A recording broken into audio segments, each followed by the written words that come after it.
Hey girl, it's Layla from All Us Girls Dream. Today I'm answering a question from a young Muslima who feels like she's often unheard and unappreciated. It says, I'm 17 years old and I feel like nice girls finish last. Nobody hears me or even respects me.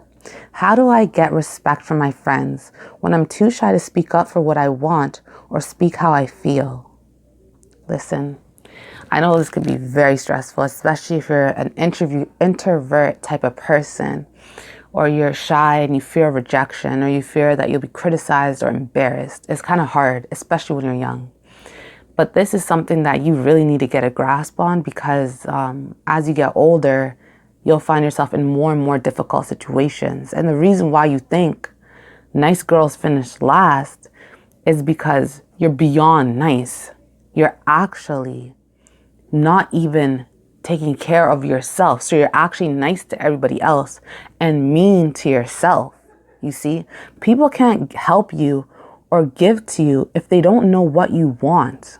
So you said, how do I get respect from my friends when I'm too shy to speak up for what I want? How is someone supposed to help you if they don't know what you want, right? So you have to speak up, man. Like, you got to say what you feel. You have to. If you don't, you're shooting yourself in the foot. You're selling yourself short.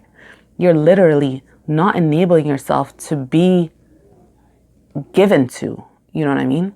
You're preventing yourself from receiving because the person doesn't even know. So the first step is to literally just ask. Just ask. It's better to know the answer because every time you don't ask, the answer is no. The second thing is when you ask, come from a place of win-win. Think that if you're asking and you're thinking about the person's best interest as well, or you're speaking up for yourself and you're thinking about the person's best interest as well, and you're thinking about how you can win and they can win, then it's fair for everybody. You got to think in life as a compromise. You have to be persuasive because wallahi, this life is a give and take. It's an exchange. A husband and wife has a give and take. A mother and child has a give and take. A student and teacher has a give and take. You have to be able to compromise and say, this is what I want. This is what I'm willing to do for you to give you what you want. But can you do this to give me what I want? Every situation is a balance. It's a give and take. You have to be able to express yourself to get what you need. And you have to also recognize what the person wants as well. And this will make that easier for you to do. But the other thing is you have to know exactly what you want. You have to know exactly what you want.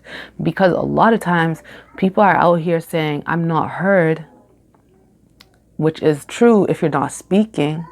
But a lot of times when it comes to being heard, you don't even know what you want. And that is the most hardest thing because a person could ask you, what do you want to do? And you're kind of like, let's go with the flow. But then in the end, you end up in a situation or a predicament that you don't even enjoy. And you're like, why'd I do this? Right? You have to know what you want.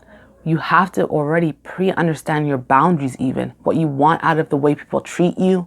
You have to know what you want out of a situation when you go out. You have to know what you want for your future, what you want your life to look like. Sit down and be very particular about what you want. You have to understand that. Then it's easier to say, this is what I want. This is what's good for me. This is what's important to me, right? And then the other thing is you're mentioning that nice girls finish last. Nice girls don't finish last. They actually finish first in dunya and akhirah. Your only mistake was the fact that you were nice to everybody else, but you weren't actually nice to yourself. You weren't doing what's best for yourself. You got to think of yourself like if you were your own child. If you were your own child, wouldn't you do what's best for you? Take care of you, be kind to you, think of your needs and fulfill those needs? Well, if you're not looking out for you and you're not even speaking about what's best for you, people aren't going to even know and you're going to go completely overlooked. So you're not being a nice person. You're actually being mean. You're being mean to yourself. And if some girls, man, they think that like, I'm going to be a mean girl now because everybody's mean to me. So I'm going to be mean to everybody. Mean girls definitely finish last. In dunya they finish last because people are only nice to them because they fear them, and they're mean to them behind their backs. So you got someone that's nice to you to your face, but behind your back they're not really your friend. Then you have people like they're going to be in confrontations all the time because they're mean, and other people are going to be mean back to them. And then on top of that, the worst thing is in the akhirah, they're going to be in a situation where they lose their good deeds. You know, you heard of the bankrupt. There's a hadith, I suggest you look it up, called the bankrupt. Who are the bankrupt? And so the Prophet asks the companions, sallallahu alaihi wasallam, do you know who the bankrupt are?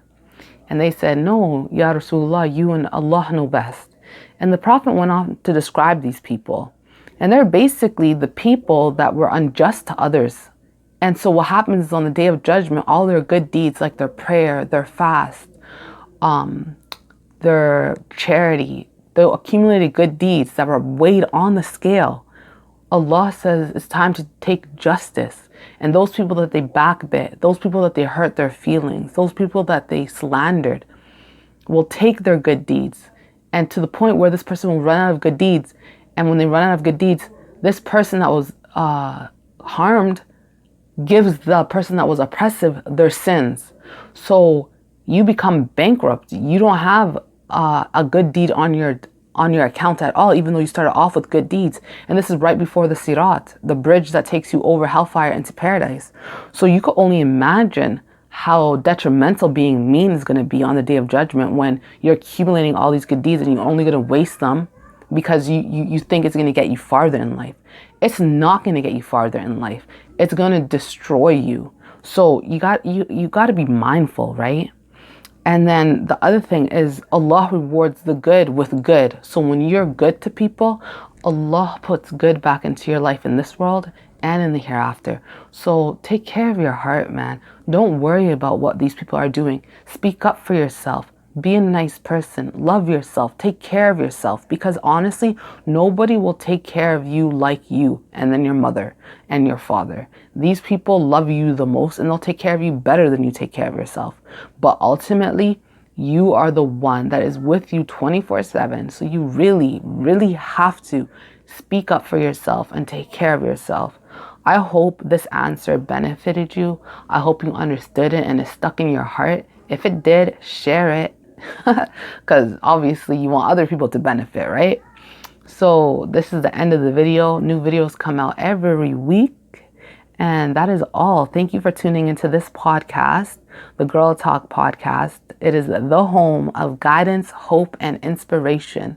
The place where you and I can grow in wisdom together. Please send me your questions. Message me on Instagram or send it to the email linked in this video, which is in the description section. Like and subscribe or comment your thoughts and your opinions and your advice as well, inshallah. Until next time, barakallahu fikum, assalamu alaikum.